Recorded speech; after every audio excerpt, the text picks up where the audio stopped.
Et nous voilà en direct. Bonjour à tous, installez-vous. On va juste attendre 1 minute ou 2 le temps que les gens puissent arriver, puis ensuite on va lancer le webinaire.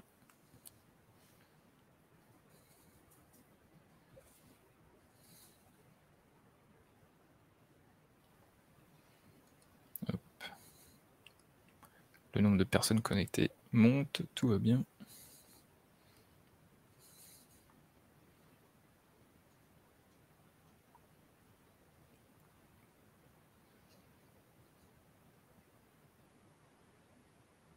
Donc on attend juste 1 minute ou 2 et après on va démarrer.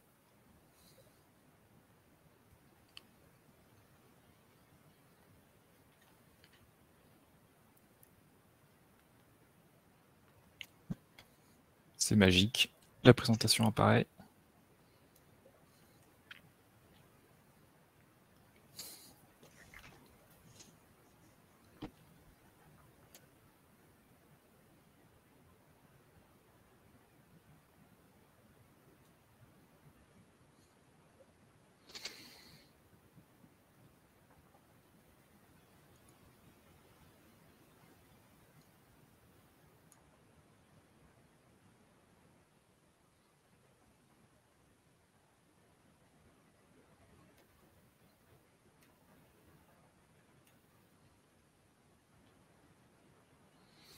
Bonjour à tous, allez-y, installez-vous.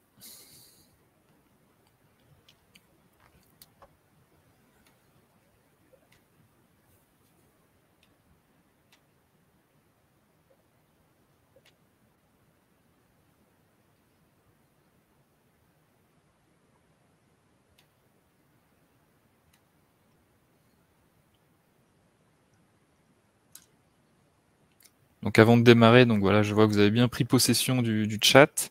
Si vous avez des questions pendant la présentation, en fait, vous avez un deuxième onglet juste à côté du bouton de chat, donc pour poser spécifiquement les questions, donc pour pas que ça soit noyé dans le chat. Et donc soit on y répondra tout de suite, soit on gardera la question pour une fois la présentation terminée, et on y répondra. Alors il est 9h03, on va y aller. Donc on va commencer ce webinaire avec une courte introduction et ensuite je laisserai la main du coup, à Ludivine pour nous présenter la plateforme. Donc en tout cas, merci à tous d'être là.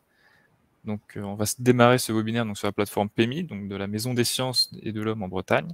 Donc je suis Mathieu Granic de la SAT Ouest Valorisation et je suis accompagné donc de Ludivine Guéot, la responsable de la plateforme.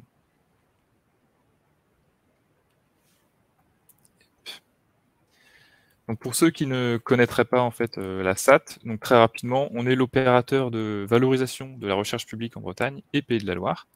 Et notre mission est de proposer aux entreprises des ressources d'innovation issues de plus de 160 laboratoires répartis sur les 4 campus que l'on accompagne. Donc c'est le campus de Rennes, Nantes, Angers-Le Mans et donc Brest, Lorient-Vannes. Et donc aujourd'hui, l'une de nos missions, c'est d'accompagner en fait l'une des nombreuses missions de la SAT, c'est d'accompagner les plateformes de nos établissements bénéficiaires et de promouvoir en fait leur expertise, leurs offres de services, grâce à des actions donc, comme ce webinaire. Mais vous pouvez aussi retrouver toutes nos offres de compétences sur Plugin Labs West. Donc ça regroupe toutes les offres de compétences de Bretagne et Pays de la Loire. Et donc si vous voulez développer un projet ou que vous cherchez des savoir-faire, je vous invite fortement en fait à naviguer sur ce site. Vous pourrez y trouver des offres très intéressantes du milieu académique, donc tout comme la plateforme du jour. Et pour vous présenter cela, donc je laisse la main à Ludivine. Ok, donc bonjour à tous. Donc oui, je suis Ludivine Guéot, la coordinatrice de la plateforme PEMI. Donc PEMI, c'est pour plateforme d'expertise donc pour la mobilité intelligente, qu'on peut définir comme la rencontre de la mobilité durable avec les apports du numérique. Et donc, comme disait Mathieu, donc on est une plateforme de la Maison des Sciences de l'Homme en Bretagne. Et donc, on est rattaché à l'Université Rennes 2. Et la plateforme, bénéficie du soutien financier du Fonds européen de développement régional, donc le FEDER, et de Rennes Métropole. Et la plateforme a donc été lancée en mars 2021. Donc voilà, on est là depuis un peu plus d'1 an maintenant. Donc PMI, c'est une plateforme qui est centrée sur l'étude des usages des nouvelles technologies dans le domaine de la mobilité. Donc le développement des technologies de l'information et de la communication et tout ce qui est géolocalisation, ça a amené à l'essor de nouveaux systèmes, nouveaux services de mobilité, de nouveaux usages. Donc PMI va s'intéresser justement à ces nouveaux systèmes, à ces nouveaux usages. La plateforme, elle s'appuie sur l'expertise qui a été développée par le laboratoire d'observation des TIC, le LOUSTIC, qui est une ancienne plateforme de la MSHB et qui s'intéressait à la question des usages dans différents domaines, dont la mobilité. Donc la plateforme s'adresse aux industriels, aux acteurs académiques, aux collectivités, aux associations. Et donc l'objectif, ça va être d'une part d'évaluer les solutions numériques innovantes qui sont développées par les acteurs de la mobilité, en se posant dans une démarche de conception centrée utilisateur, qui est une démarche qui en fait consiste à replacer l'utilisateur au centre du processus de conception, avec l'objectif d'améliorer l'utilisabilité des systèmes pour en améliorer l'appropriation. Et l'objectif, ça va être aussi d'accompagner les acteurs qui souhaitent appréhender et analyser les mobilités. Donc l'expertise de PMI va s'articuler entre ces deux grands axes. Donc la plateforme, elle est centrée sur le facteur humain. Donc l'idée, c'est qu'en intégrant l'utilisateur et les sciences humaines dans la démarche de conception et pour l'analyse et la compréhension des mobilités, PMI va permettre d'interroger du coup l'acceptabilité des solutions. L'idée étant qu'il ne suffit pas de développer une solution pour qu'elle soit utilisée, il faut vraiment interroger son acceptabilité par la société. Donc PMI va justement permettre d'évaluer l'appropriation des outils technologiques dans le domaine de la mobilité par les usagers. Donc par l'identification des freins à l'usage et aussi des leviers à activer pour favoriser justement l'acceptation et puis et les changements de comportement. Donc PMI va aussi accompagner à la connaissance des mobilités par la collecte, l'analyse et la valorisation des données de mobilité.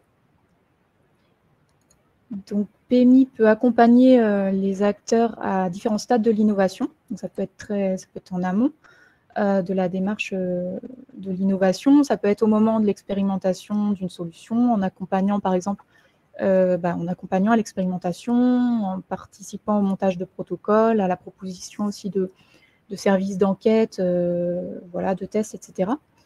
On peut aussi intervenir au moment du déploiement de la solution et puis plus en aval pour l'évaluation de l'impact des solutions de mobilité et des transitions mobilitaires, donc évaluation psychologique, sociale, territoriale, éthique, et aussi avec la production d'indicateurs, par exemple spatialisés, statistiques, de compréhension de la mobilité.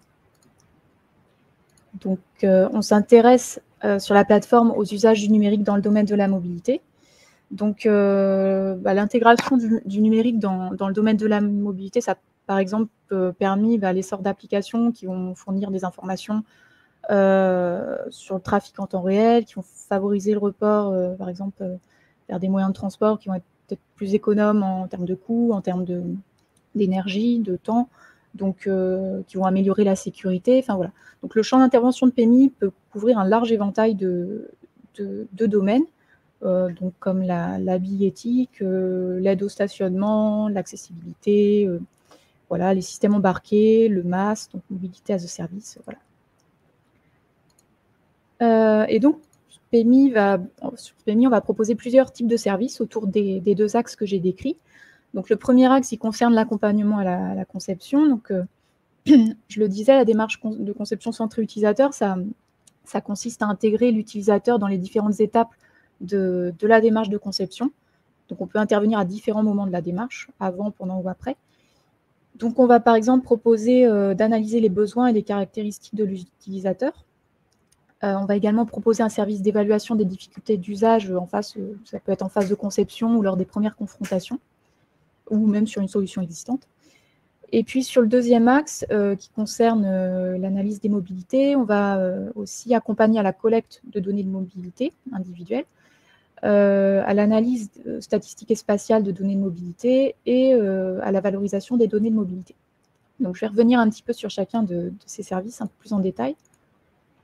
Donc, concernant l'analyse des besoins et des caractéristiques de l'utilisateur, l'objectif, ça va être de définir les attentes et les besoins des utilisateurs finaux pour comprendre qui ils sont, quelles sont leurs caractéristiques, quels sont leurs buts, leur environnement.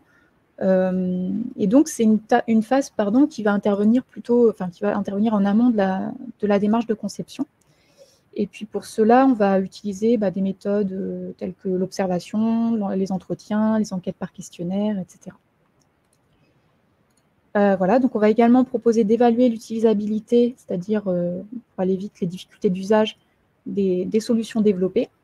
Donc on peut intervenir pendant la démarche de conception en proposant par exemple des solutions de conception au travers de séances de créativité, en proposant par exemple des maquettes aussi. Et on va chercher à évaluer l'utilisabilité et plus largement l'expérience utilisateur à partir de différentes versions du prototype ou même à partir de la solution. Et l'idée, c'est que suite à l'évaluation qui sera faite, la maquette ou le prototype sera amené à évoluer. Voilà, donc on peut aussi évaluer les difficultés d'usage après la démarche de conception, une fois le service déployé, ou même sur un service existant, dans le but toujours dans l'idée de proposer des recommandations pour améliorer le dispositif et donc son acceptation. Donc on va utiliser des méthodes d'enquête par questionnaire, on va faire des tests utilisateurs, qui consistent à mettre des utilisateurs potentiels face à la solution ou à un prototype de la solution. Voilà, on peut faire des entretiens de retour d'usage, des inspections ergonomiques, etc.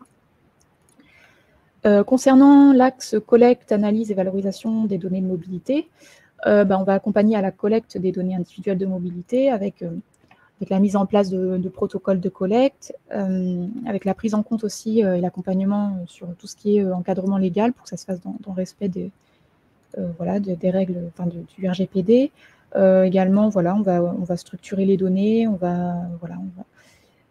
et donc ce travail de collecte va se faire par exemple par questionnaire à l'aide de capteurs, de carnets de bord, par l'utilisation de méthodes hybrides qualitatives et quantitatives. On va également proposer un service d'analyse des données de mobilité, ce qui va aller de la préparation des données à l'analyse spatiale, statistique des données, avec le croisement, avec des données ouvertes, la production d'indicateurs, et puis l'hybridation des données qualitatives et quantitatives. Et enfin, on va aussi accompagner à la valorisation des données de mobilité au travers de cartographie, de visualisation de données, de tableaux de bord. Donc avec le développement d'outils que ce soit pour le grand public ou pour les experts, pour objectiver et permettre de visualiser les dynamiques de mobilité, permettre de comprendre les mobilités. Et également, on va proposer une approche réflexive sur les usages de cette instrumentation, de compréhension des mobilités et d'aide à la décision.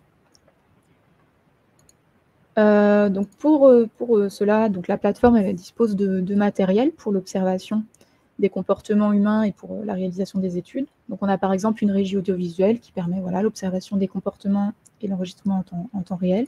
On a du matériel de simulation, on a du matériel de réalité virtuelle. On a du matériel aussi pour l'analyse des mesures physiologiques. On a aussi du matériel d'eye tracking, par exemple, qui permet de mesurer les mouvements oculaires des individus. On peut aussi s'appuyer sur les deux autres plateformes de la MSHB, donc la plateforme Humanité numérique et la plateforme universitaire de données, qui proposent notamment des services de stockage et d'accès aux données d'enquête. Et enfin, on a une base de plus de 500 testeurs qu'on peut solliciter, notamment dans le cadre des projets, par exemple pour les tests utilisateurs, pour les enquêtes qui sont menées sur la plateforme. Et donc l'offre de services de PMI, elle est ouverte, comme je disais, à la fois aux laboratoires, aux entreprises, aux associations, aux collectivités. Et donc pour illustrer un petit peu, ça peut se faire dans le cadre de collaboration de recherche, de projets collaboratifs financés ou de projets de recherche. Donc pour illustrer un petit peu comment les activités de PMI, donc je vais présenter un exemple de projet. Donc là, il y a l'exemple du projet Smart Move Venomia, qui est un projet qui était porté par la société rennaise Smart Move et qui avait pour objectif d'évaluer, de développer plutôt un outil pédagogique pour l'apprentissage de la conduite qui était basé sur le replay vidéo. Donc en fait, c'était un dispositif qui était composé d'une caméra embarquée, d'une dashcam qui filmait la scène routière pendant les leçons de conduite, et les vidéos et les informations concernant la performance de conduite, donc tout ce qui est oubli de clignotant, freinage fort, etc., c'était recueilli et remonté sur une application qui était consultable par les moniteurs d'auto-école et par les élèves. Donc le rôle de PMI là-dedans, ça a consisté à mettre en place une évaluation centrée utilisateur du dispositif pour accompagner à la conception de l'outil et pour en améliorer et en évaluer en tout cas l'acceptabilité. Donc on a mené notamment une analyse du besoin qui a été faite à partir d'entretiens qui ont été menés auprès de moniteurs d'auto-école et d'élèves pour comprendre leurs besoins, pour comprendre leurs attentes, par exemple en termes d'indicateurs, pour comprendre aussi comment cet outil s'intégrait par exemple dans la pratique des moniteurs. Donc à partir de là, il y a un travail de maquettage de l'application qui a été fait. Il y a également des entretiens de retour d'usage qui ont été menés et qui ont permis d'obtenir des résultats par rapport à l'acceptation du dispositif. L'objectif, c'était aussi d'étudier l'effet de l'outil pédagogique sur l'apprentissage et la sécurité routière. Donc, il y avait une expérimentation en situation réelle qui était prévue, mais qui, pour diverses raisons, n'a pas pu se faire. Mais on a réalisé un état de l'art sur l'effet de la rétroaction sur l'apprentissage et notamment sur l'apprentissage de la conduite. Sinon, un autre exemple, donc on travaille aussi en ce moment sur le projet RUDI pour Rennes Urban Data Interface, qui est un projet porté par Rennes Métropole et qui implique une douzaine de partenaires. Il a pour objectif ce projet de développer un portail web, une plateforme d'accès aux données du territoire pour favoriser l'usage de ces données par les collectivités territoriales, les acteurs du secteur public et privé, les habitants de la métropole. Voilà.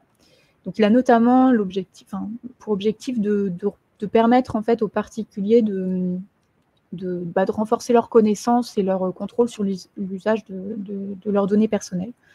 Donc, PMI a été sollicité par le laboratoire Lego pour les accompagner sur le volet citoyen du projet sur lequel ils interviennent. Et donc, le rôle de PMI, ça consiste à mettre en place une évaluation centrée utilisateur de la plateforme de partage de données pour en évaluer l'acceptabilité et puis l'ergonomie. Donc, il y a un audit ergonomique qui a été mené, il y a des tests utilisateurs qui vont être faits.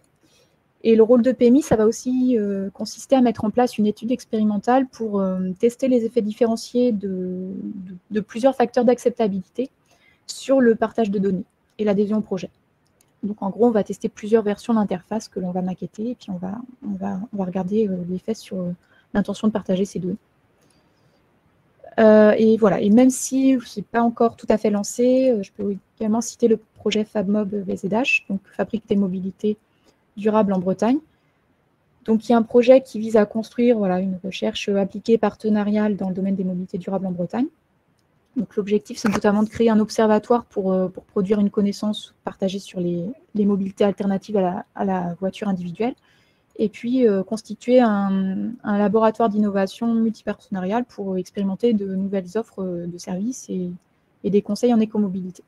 Donc, l'idée, ce serait que PMI intervienne sur le volet numérique, en tout cas sur une partie du volet numérique du projet, donc en participant notamment à l'analyse des pratiques de mobilité, notamment concernant le covoiturage, et en participant aussi à la réalisation d'une cartographie des acteurs et initiatives concernant la mobilité durable.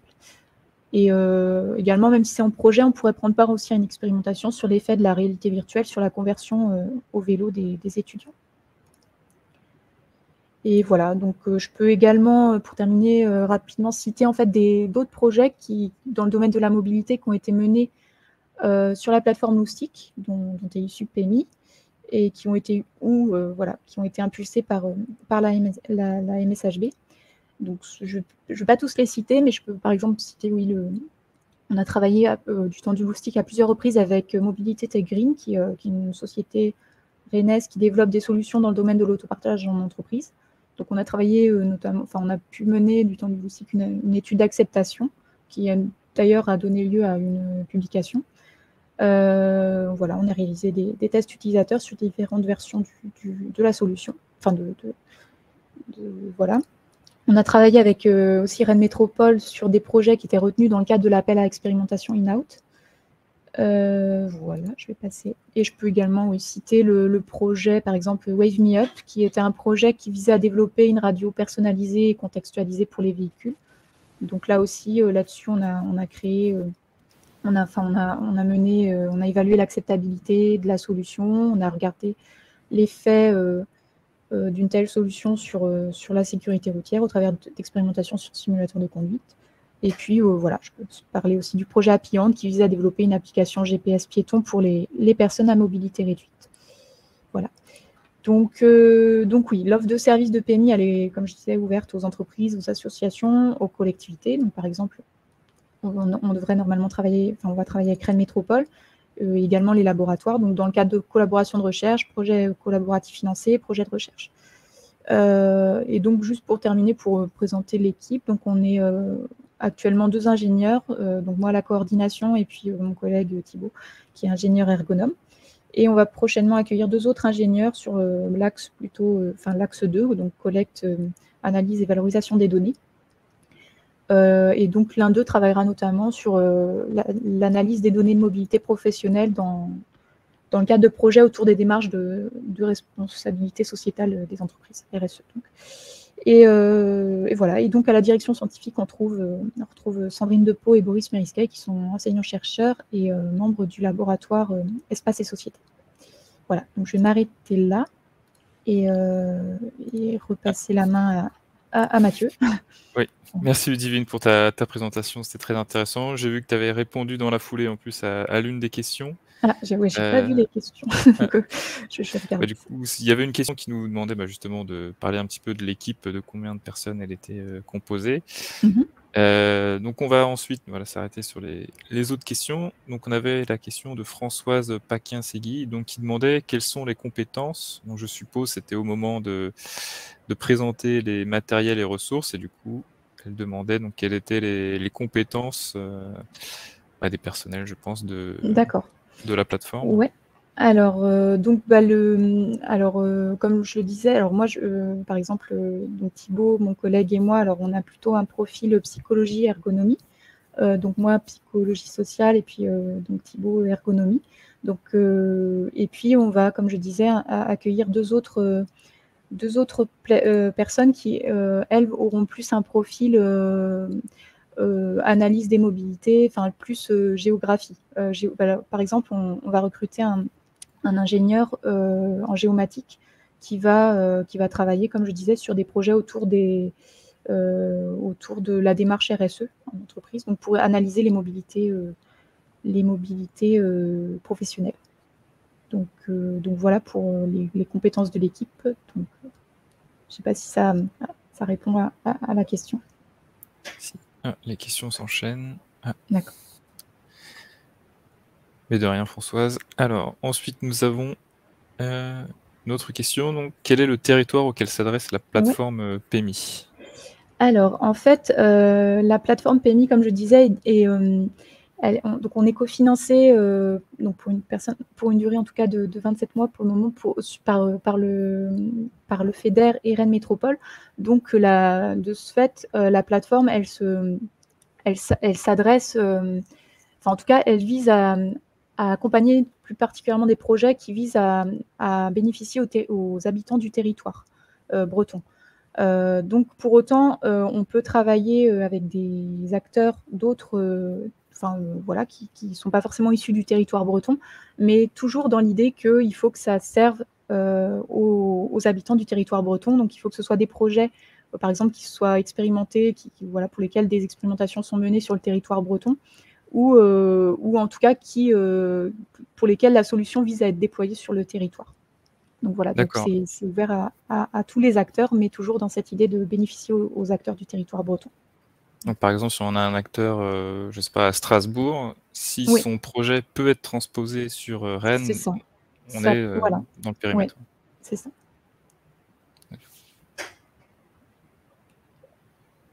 Hop. Du coup, on avait la question de Salem Bessad. Donc, quels sont vos périmètres d'intervention au-delà de la plateforme PMI? Alors, nos périmètres d'intervention au-delà de la plateforme PMI, c'est-à-dire avec alors, est-ce que vous pouvez préciser la question? Est-ce que ça... peut-être les personnes avec qui on travaille ou... alors, en tout cas, comme je disais, on peut travailler avec voilà, toutes sortes d'acteurs, des laboratoires, des collectivités, des associations. Donc, toujours sur cette question du numérique et de la mobilité. Donc, l'idée, c'est d'accompagner à l'accompagnement à la conception de solutions de mobilité ou en tout cas l'analyse des mobilités. Donc voilà, donc on reste vraiment sur ces deux, en tout cas sur les deux axes que j'ai pu décrire.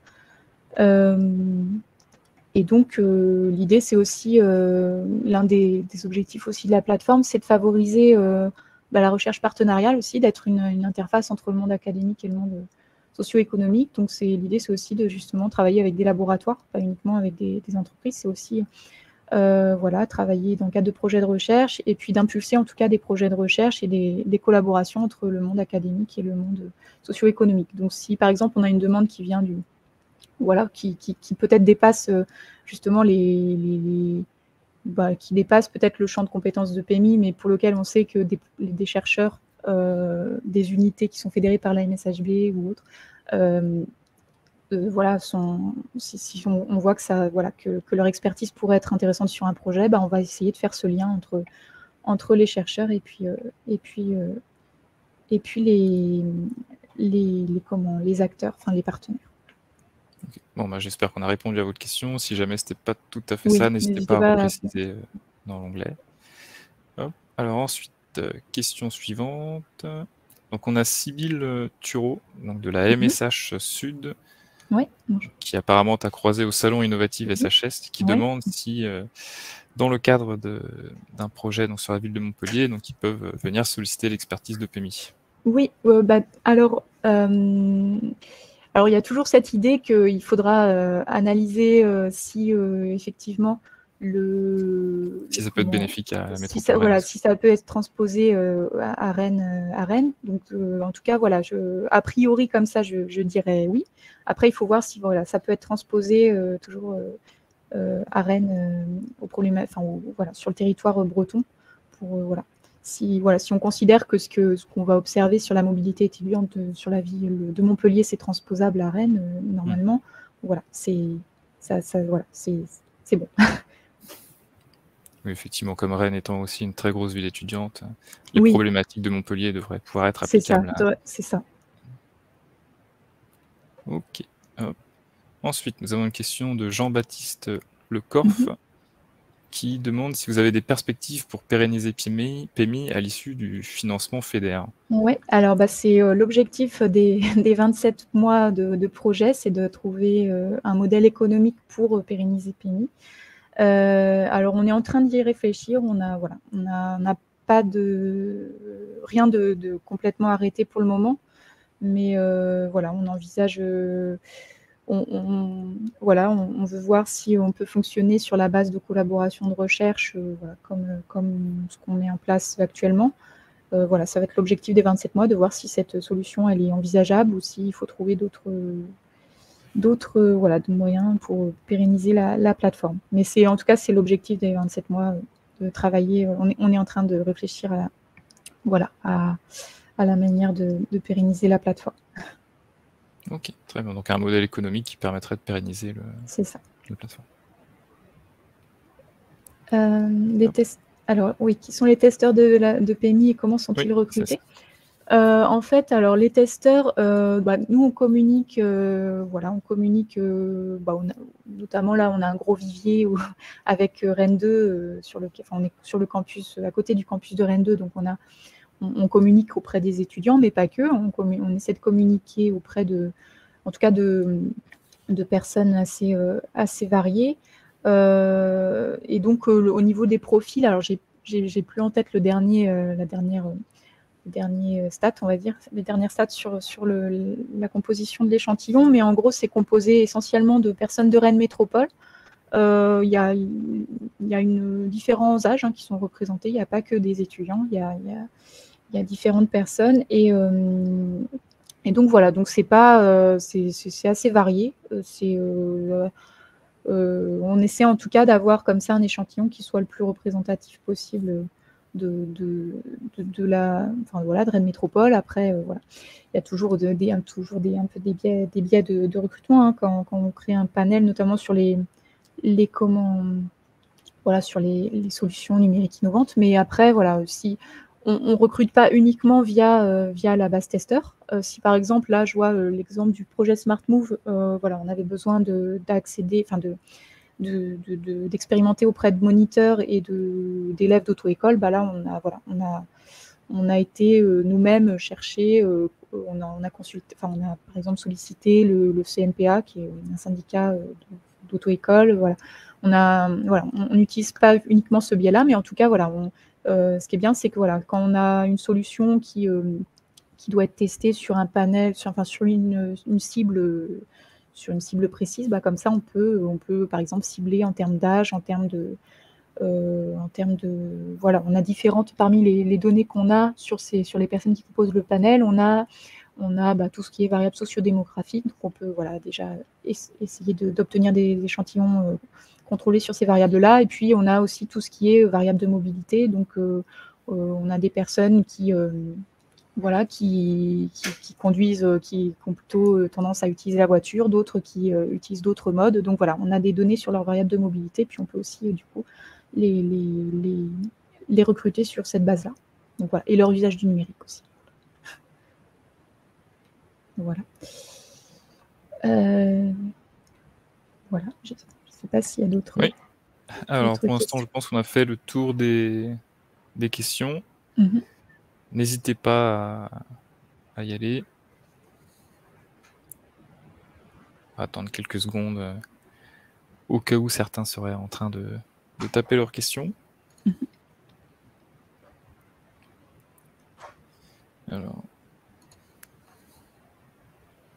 après, on a peut-être fait le tour. Je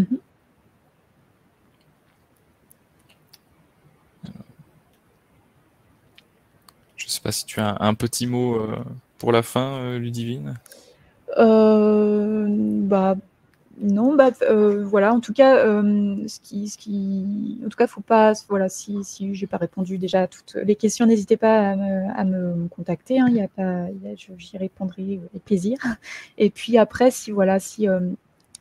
après, il y a différentes, en tout cas, si vous avez un doute sur est-ce que justement la plateforme peut accompagner, etc. Voilà, c'est en tout cas souvent, voilà, l'analyse se fait au cas par cas. On n'a pas des critères. Voilà, il faut analyser chaque dossier. Ça dépend toujours des financements, de plein de choses. Donc des partenaires, de la thématique du projet. Donc voilà, si vous avez le moindre doute, n'hésitez pas. Puis on analysera le cas et puis le dossier. Puis voilà. Donc en tout cas, si vous avez le moindre doute, n'hésitez pas. N'hésitez pas.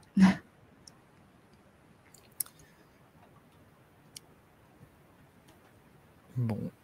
Eh bien, en tout cas, merci à tous d'être venus pour ce webinaire. N'oubliez pas, donc, pour toute demande d'information, vous pouvez contacter donc Ludivine, ou si vous avez des besoins auprès de West Valorisation, donc n'hésitez pas à passer par l'adresse qui est en bas de l'écran.